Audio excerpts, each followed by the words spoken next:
Hello bass family, and welcome to Everything Bass with Dale Titus. Today we're continuing on in the tapping pattern series. This is tapping pattern number 3, and you can go back and of course check out tapping patterns 1 and 2. To kind of reiterate, I'm showing you these patterns in lieu of like some technical exercises. So instead of just having you do like chromatic exercises, to develop the technique of tapping, I thought I would just start by giving you patterns, fun things to play, and that as you're doing it, you're developing the technique. I have a plan on this. Each one I've shown you so far is worked out a little different technique on the instrument, and today's no difference. I'm going to show you how to tap through major triads and minor triads. And it's a cool thing. This one's a fun little exercise to do, but I've actually incorporated it into solos and songs, and it's really nice because you're actually giving the entire chord sound to the audience, and I like it. So let's get right into it. So again, if you're a Patreon subscriber, go to patreon.com/everythingbass, capital E, capital B, and find the post that I made for tapping pattern 3. If you open that up, there'll be a little attachment. Just click on that. That's the PDF that shows you how to navigate this. It's always helpful, I think, to have the written material, and so that's why I'm offering it to you guys. So we're going to start by doing the E major triad. We're going to go up to the 12th fret. That's where I have these 3 dolphins right here. And this is my E. And with my left hand, or in fretting hand, I'm going to play the root. And just get a nice clean sound just by plucking down. With this hand, I'm going to tap the 14th fret on the A string, the B, which is the perfect 5th, and I'm going to use my next finger, my middle finger, and tap the octave of the E. So I've got root, 5th, octave. So that's my first 3 notes. Now, I use my ring finger. Some people use their pinkies, but I would say ring finger is probably the most comfortable. I'm going to tap on the major 3rd, but I took it up an octave, and I put it on the 13th fret on the G string. So that's the major 3rd. So I go root, 5th, octave, major 3rd. Now, I want to add one more note. So I'm going to, with my pinky, I'm going to tap on the 16th fret, which is the B. So that's the perfect 5th, an octave higher. So if I put those together, so I've got those notes.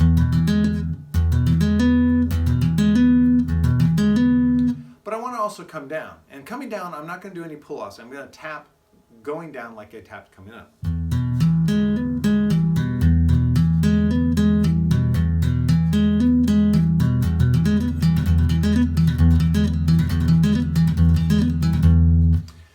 Time and work this out. What I like about it, it's a very easy technique to get down.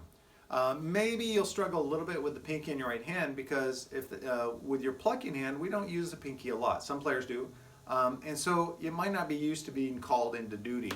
So take your time. And initially, what I like to do when I first learned this, and honestly, this is the truth, I got it down in about an evening. I just took my time. I didn't try to go too fast. So I started by just making long tones and holding them down. And I just hold them for a second.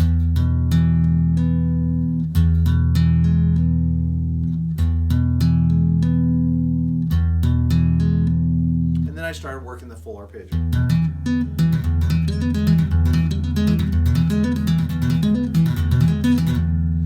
Now, if we want to move on and make it a minor triad, we're moving one note. So some people kind of poo-poo the whole idea of tapping on the bass, and I don't think we should poo-poo anything about the bass. I'm not saying you should tap if you don't like tapping, but I'm just saying it's cool to be open to, if you really love the instrument, you want to kind of know everything you can do with it and approach it from every possible way, and tapping is just, now a pretty widely accepted way to play the bass. What's cool about this is this highlights the difference between the major and the minor triads. Because when I play a major triad, I play this. When I want to play minor, I play all these notes the same, but I take this major 3rd and I move it down to the 12th fret, make it a minor 3rd. So I'm only moving one note, but the whole tonality changes.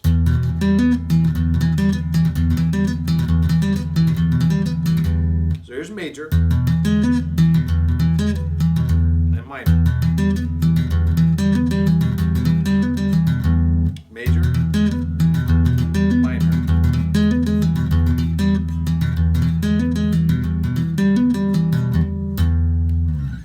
it's a cool way to play triads. And now you can actually play through simple progressions. Even if the chord's a dominant 7, just tap the triad for the same root, the major triad, and you can play along with that chord progression. You can outline certain chord progressions. Take it slow. Be patient with yourself. I would definitely plug in, and there's a reason why when you're tapping that you want to plug in.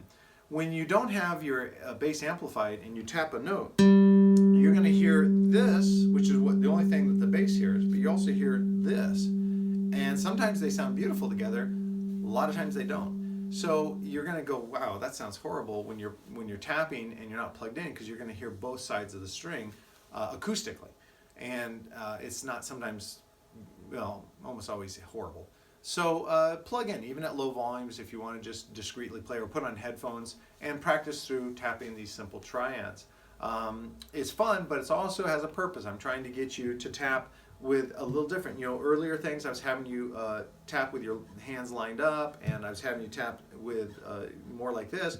Well, in here we're kind of, the right hand, or the plucking hand, is kind of coming diagonal to the string so that I can reach everything.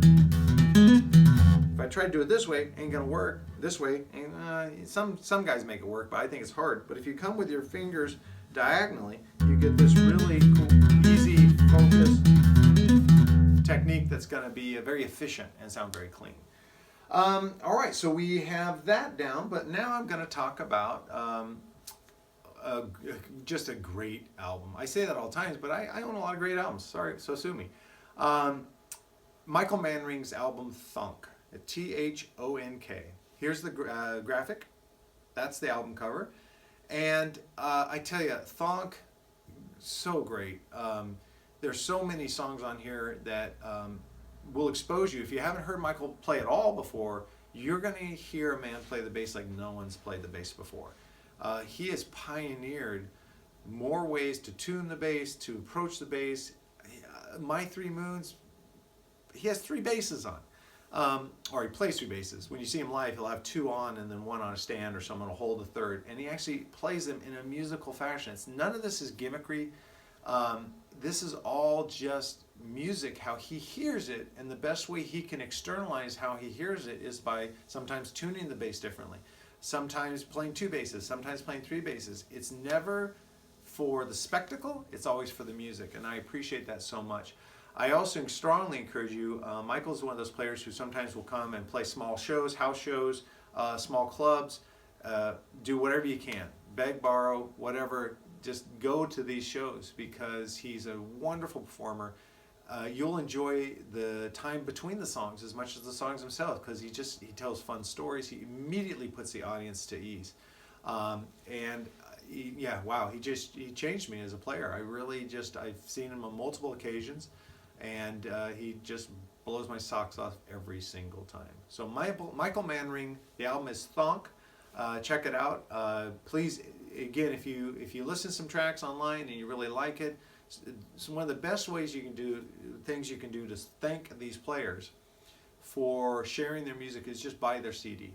Go on, buy something physical, instead of just streaming online, because that really shows support for these players. And if you've enjoyed their skill and their mastery, it's really something. It's a little something. But if you have the means to do so, buying their CD is a great way to say thank you. And I try to do that all the time. I actually downloaded this on iTunes. I bought it on iTunes in the early, I think the first year iTunes was up, second year, whatever. And I bought it that way, and that's why I don't have a graphic to show you. So I had to put it online, or on the video. So there you have it. Today we've covered Tapping Pattern 3 and Michael Manring's Thonk. Thank you so much for stopping by. Please like, share, subscribe to the video. Becoming a subscriber to just the YouTube channel, that's free. That just lets you know every time I post videos. If you want to be up to speed on everything I'm doing every weekend. And of course, if you want to become a Patreon subscriber, it's a low monthly fee, and you get access to all the support materials for every video I post. And there's going to be some audio play-along tracks, because I want to work up a way to not only give you resources to practice improvisation, but I foresee in the future, or if you're watching this several years from now, I'll be teaching how to sight read using audio tracks, videos, and really I want it to become a valuable part of your practice routine.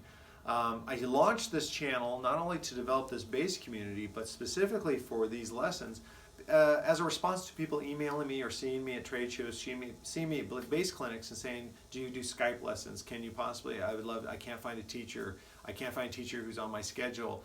And I started thinking about it. I thought, you know what? I bet I could do a pretty close facsimile of private lessons through these videos and through the online materials you can get through patreon.com /everythingbase. Man, I really appreciate you taking time and checking this video out. I hope you're enjoying them. Please comment below anything you need me to cover again, anything you'd like me to expand on. I'm very open to this. Some of these videos have actually been put online already because of direct responses to your guys' questions. And as always, you can email me at dtitus@daletitus.com. Thanks so much. I will see you the next time.